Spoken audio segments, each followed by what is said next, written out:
memperkenalkan SPG terlebih dahulu yang akan dipandu oleh Rizkan.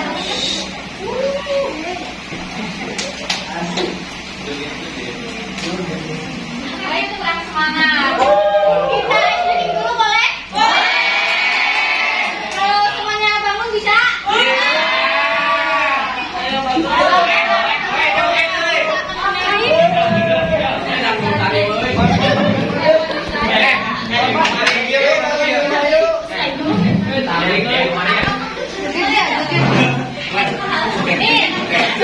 Teman-teman perhatikan dulu instruksinya ya.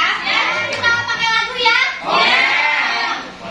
Biar kedengaran. 1, 2, 3.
Suatu kegiatan atau proses sistematis untuk memecahkan masalah dengan dukungan data sebagai landasan untuk mengambil kesimpulan.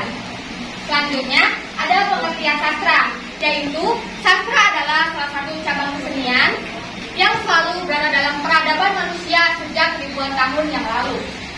Yang terakhir ada pengertian penelitian sastra, yaitu penelitian tujuan umum yaitu untuk menemukan atau menggali, eksplor, mengembangkan, develop atau extension, dan menguji atau testing teori.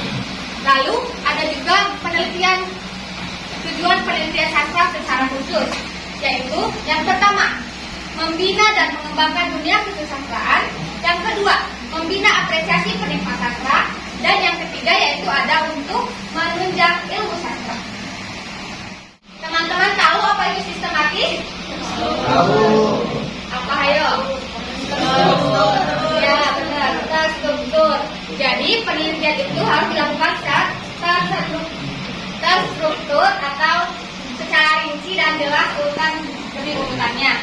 Yang kedua, yaitu penelitian harus menghasilkan pengetahuan yang valid, reliable, dan objektif. Ada yang tahu valid itu apa? Kalau dilaksanakan. Lalu ada reliable. Ada yang tahu reliable apa? Gak tahu? Jadi, reliable itu artinya dapat diandalkan. Nah, penelitian di sini itu penelitian secara tingkat konsistensi dan hubungan terkait metode, kondisi, serta hasil dari penelitian. Selanjutnya ada penelitian golongan penelitian. Yang pertama ada yang berdasarkan tujuan. Nah, penelitian berdasarkan tujuan ini, yang pertama itu adalah penelitian dasar atau biasa disebut penelitian murni. Nah, ini penelitian ini bersifat abstrak, dilakukan untuk memahami suatu permasalahan secara mendalam dan hasilnya digunakan untuk pengembangan beberapa cabang ilmu yang terletak pada atas permasalahan masalah, studi pendahuluan dan penyusunan rancangan penelitian. Lanjut ke tahap yang kedua, yaitu tahap pelaksanaan. Nah, dalam tahap pelaksanaan ini meliputi pengumpulan data, pengelompokan, dan analisis.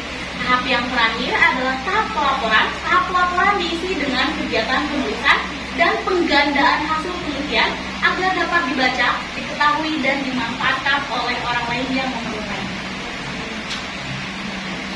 Pendekatan mimetik, pendekatan ekspresif, pendekatan pragmatik, objektif, struktural, semiotik, sosiologi sastra, resepsi, psikologi sastra, dan moral feminis. Nah,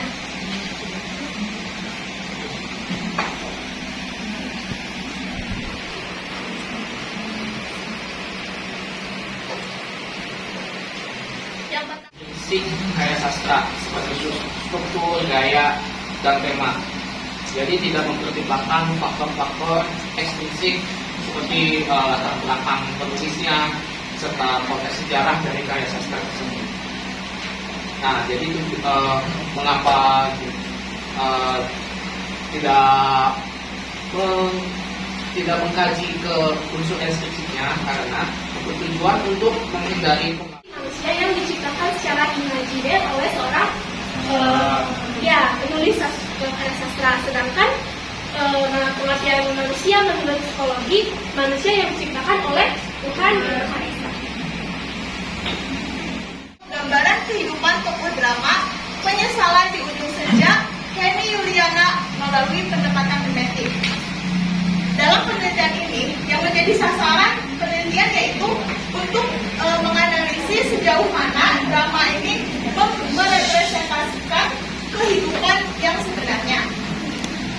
Nah, melalui pendekatan mimetik, dalam penelitian ini, drama Penyesalan di Ujung Senja Itu hubungan antara teks sastra dengan biografi atau pengalaman hidup dari si pengarangnya. Terus juga teks sastra itu hadir karena adanya ide, imajinasi atau pemikiran dari si pengarangnya, sehingga dari hasil pemikiran, ide atau pemikirannya itu hadirlah sebuah teks sastra untuk menyampaikan tujuan tertentu kepada pembaca.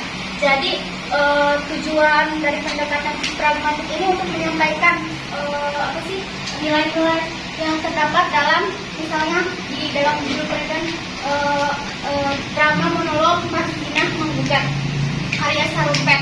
Di dalam drama tersebut terdapat nilai-nilai yang diharapkan dapat dihayati oleh pembacanya.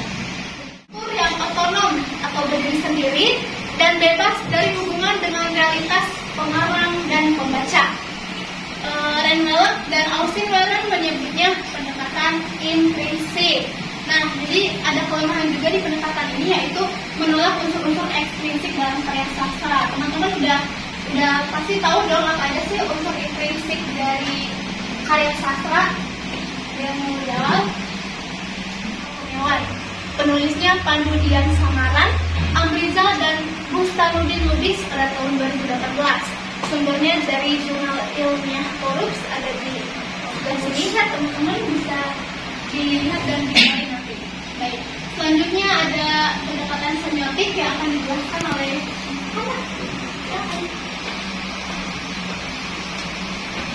pendekatan semiotik, yakni pendekatan yang memandang ilmu sosiologi dan sastra. Dan juga pendekatan sosiologi sastra ini merupakan pengembangan dari pendekatan mimetik dalam konteks sosial. Sosiologi adalah telaah yang objektif dan ilmiah tentang manusia dan masyarakat, telaah tentang lembaga sosial dan proses sosial. Sastra yaitu karya atau ciptaan manusia atau sastrawan yang mencoba memahami dan menggambarkan kembali fungsi sosial karya sastra. Dalam konteks sosiologi pengarang, ini lebih memahami perihal status sosial pengarangnya, ideologi pengarangnya, dan yang hal-hal lain yang bersangkutan dengan pengarangnya. Sedangkan untuk sosiologi karya sastra lebih menekankan pada karya sastra yang mencerminkan kehidupan.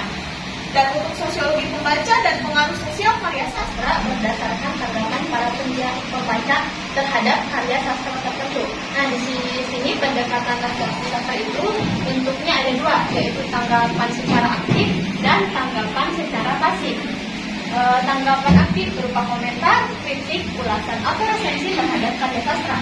Tanggapan pasif, bagaimana pembaca dapat memahami suatu karya sastra dan menemukan hakikat estetika di dalamnya tidak dapat ditebak orang lain. Setelah itu diberikan tanggapan oleh si pembacanya itu. Selanjutnya ada resepsi sastra lewat kritik sastra. Di sini ada menurut ini ya, Komodika tahun 1984. Kritikus mewakili yang baik, mewakili norma sastra yang terikat pada masa tertentu dan atau pada golongan tertentu. Oleh karena itu, resepsi sastra suatu karya pada masa tertentu Dan sastra membicarakan manusia yang menciptakan pengarang atau manusia imajiner.